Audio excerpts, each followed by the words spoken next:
Nagsuhestyon ang isa ka cybersecurity expert kung cybersecurity expert nga kinahanglan nga mas pauswagon pa sang gobyerno ang mga pamaagi sa pagsolbar sa mga kaso sang bomb threats nga nagpuwag sa syudad sang nagligad nga Nobyembre. Sa interview sa Bobo Radio kay Stephen Mark Espinosa, isa ka seasoned cybersecurity personnel, iya ginpakayag nga bangod madasig na subong ang paglapta sa mga nagkalain-lain nga threats pagi sa mga social media platforms.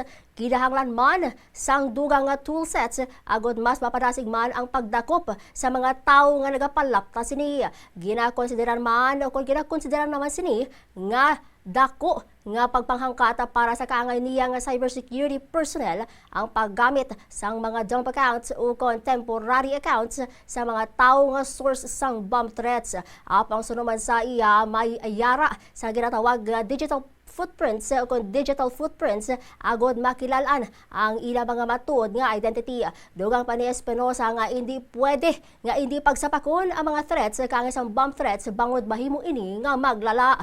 Nagpandam naman ini sa mga tawo nga nagapalaptas ang bomb threats nga masarangan gid sila nga matrace paagi sa bag-o nga mga methods kag pagpatod o kung pagpatod nga mapasabat gid sila sa layi.